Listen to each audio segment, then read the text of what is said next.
తెలుగు మిత్రులకు స్వాగతం. ఈరోజు మనం మార్కెట్లో చాలా క్లియర్గా అబ్జర్వ్ చేసింది పంపింగ్ డంపింగ్. సో ఏదైతే వచ్చేసి మార్కెట్లో పంప్ చేయడము, తిరిగి ఒకేసారి లేకుంటే వితిన్ ఫ్యూ మినిట్స్లో డంప్ చేయడము, మ్యానిపులేట్ చేయడం అన్నది చాలా క్లియర్గా మనకి ఇక్కడ ఇండికేషన్ అనేది ఇస్తుంది. ఎవరైతే ఆప్షన్స్లో ప్లెయిన్ ఆప్షన్స్లో ట్రేడ్ చేస్తుంటారో వాళ్ళకి చాలా చాలా రిస్కీ అని చెప్పి కూడా చెప్పుకోవచ్చు. ఈవెన్ లాస్ట్ ఫ్యూ సెషన్స్లో కూడా ఇదే నడుస్తుంది. సో ప్రస్తుతానికి ఆప్షన్స్ కాంట్రాక్ట్ యొక్క వాల్యూ అనేది పెంచినప్పటికీ, ఈవెన్ రిటైల్ ఇన్వెస్టర్స్ను సేవ్ చేయడం కోసం అని ఇంకో విషయం మనం పెంచినప్పటికీ, అలాగే వాల్యూమ్ కూడా చాలా వరకు డౌన్ అని చెప్పొచ్చు. ఎఫ్ఎన్ఓలో చాలా వరకు వాల్యూమ్ అయితే డౌన్ అయింది. మనకు ఆల్రెడీ రిపోర్ట్ కూడా వచ్చింది. దాని గురించి కూడా నేను ప్రత్యేకంగా ఒక వీడియో అయితే చేయడం అయితే జరుగుతుంది.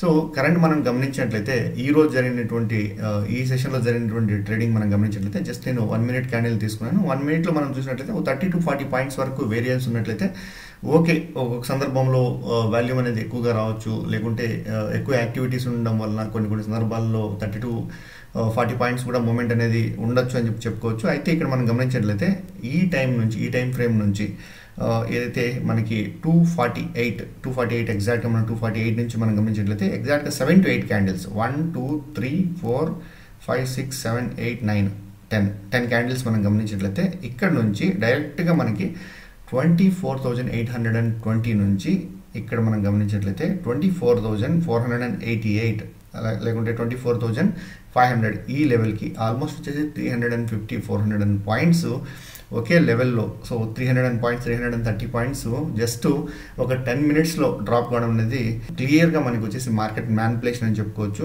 క్లియర్గా మార్కెట్ మ్యానిపులేషన్ అనేది మనకి ఇక్కడ కనిపిస్తుంది. సో ఎవరైతే నేక్డ్ ఆప్షన్స్ను సెల్ చేయడం కావచ్చు, నేక్డ్ ఆప్షన్స్ వచ్చేసి బై చేయడం కావచ్చు, ఖచ్చితంగా హెడ్జ్ అనేది ఉండాలి. అలాగే ఏ విధంగా ఇది ఇంపాక్ట్ అవుతుంది అనేది కూడా నేను ఇక్కడ క్లియర్గా మీకు చూపిస్తాను. అలాగే ఇక్కడ డౌన్ అయిన తర్వాత తిరిగి రికవర్ కూడా అదే స్పీడ్లో అవ్వడం అయితే జరిగింది. ఎవరైతే స్టాప్ లాస్ ఆర్డర్ ప్లేస్ చేసి ఉంటారో అవన్నీ కూడా ఎగ్జిక్యూట్ అవుతాయి.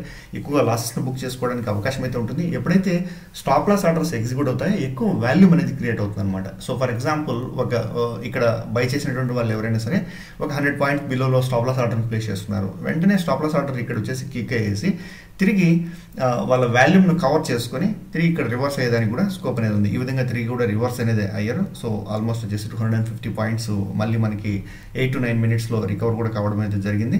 సో ఈ విధంగా ఎక్కువగా మార్కెట్ అనేది జరుగుతుంది. ఎంత సెబీ నుంచి కూడా యాక్షన్స్ తీసుకున్నప్పటికీ కూడా ఇది రిటైల్ ఇన్వెస్టర్స్ నుంచి కాదు. సో మేజర్గా వచ్చేసి ఎక్కువ ఫండ్ ఉన్నటువంటి ఎఫ్ఐఎస్ కావచ్చు, లేకుంటే డొమెస్టిక్గా ఉన్నటువంటి హెవీ ఇన్వెస్టర్స్ ఈ విధంగా చేయడానికి అయితే ఎక్కువ స్కోప్ అయితే ఉంటుంది. అయితే మనం చాలా కేర్ఫుల్గా ఉండాలి.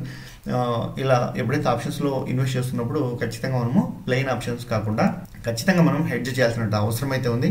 సో ఇక్కడ మనం గమనించినట్లయితే ఒకసారి ఏ విధమైనటువంటి ఇంపాక్ట్ అనేది ఉంది, అందులో ఎక్స్పైరీ డేస్లో ఈ విధంగా చేయడం వల్ల ఏ విధమైనటువంటి ఇంపాక్ట్ అన్నది ఉంది అన్నది మనం ఒకసారి గమనించినట్లయితే ఇక్కడ సి ఆప్షన్ ఒకసారి మనం తీసుకుందాం. సి ఆప్షన్ వచ్చేసి ఆల్మోస్ట్ 377 లెవెల్ నుంచి 40 రూపీస్ 42 రూపీస్కి రావడం జరిగింది. 42 రూపీస్ని టచ్ చేయడం జరిగింది 380 లెవెల్ నుంచి. ఫర్ ఎగ్జాంపుల్ మనం ఒక 80 రూపీస్ 90 రూపీస్ ఈ లెవెల్లో స్టాప్ లాస్ పెట్టినుంటే ఖచ్చితంగా ఇది ట్రిగ్గర్ అయ్యేసి తిరిగి అంతకన్నా కిందికి డ్రాప్ అయ్యేదానికి అవకాశం అయితే ఉంది. తిరిగి అది రికవర్ అయ్యేసి మళ్ళీ 40 రూపీస్ నుంచి రికవర్ అయ్యేసి 220 రూపీస్కి రావడం జరిగింది. అలాగే పిఈ సైడ్ మనం గమనించినట్లయితే పిఈ సైడ్ ఆల్మోస్ట్ 188 లెవెల్ నుంచి ఇక్కడ మనం గమనించినట్లయితే 2 రూపీస్ ఉన్నది డైరెక్ట్గా మనకి 188 రూపీస్కి వెళ్ళింది. 188 రూపీస్ నుంచి తిరిగి జస్ట్ 20 పైసా 50 పైసా ఈ విధంగా ఆల్మోస్ట్ వచ్చి 4 to 5 రూపీస్ దగ్గరకు వచ్చి ఆ తర్వాత దీన్ని అవుట్ ఆఫ్ ద మనీలోకి వెళ్ళిపోయింది కాబట్టి జస్ట్ ఆల్మోస్ట్ జీరోలో క్లోజ్ అయిపోయింది. సో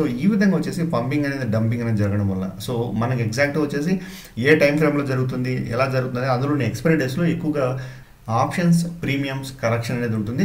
అలాగే ఆప్షన్స్ ప్రీమియం కరెక్షన్తో కూడా స్ట్రాడల్స్ కానీ స్ట్రాంగిల్స్ కానీ లేకుంటే స్టాప్ లాస్ బేసిస్ మీదుగా ప్లెయిన్ ఆప్షన్స్ కానీ ఎవరైతే ట్రేడ్ చేస్తుంటారో అలాంటి వాళ్ళకి కూడా చాలా ప్రాబ్లం అయితే అవుతుంది. సో ఖచ్చితంగా మనం ఇలాంటి సిచ్యువేషన్ హెడ్జ్ అయితే తీసుకున్నట్లయితే కొంతవరకు మనం సేఫ్ అని చెప్పుకోవచ్చు. ఒక రేంజ్ బేసిస్లో మనం ట్రేడ్ చేసినట్లయితే ఖచ్చితంగా మనం అయితే కొంతవరకు సేఫ్గా ఉండేదానికి అయితే అవకాశం అయితే ఉంటుంది.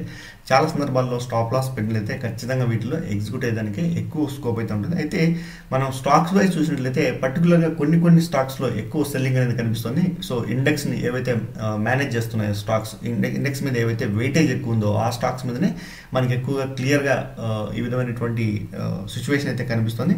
కాబట్టి ఖచ్చితంగా మిత్రులైతే జాగ్రత్త పడాల్సిన అవసరం అయితే ఎంతైనా ఉంది. Thank you for watching this video.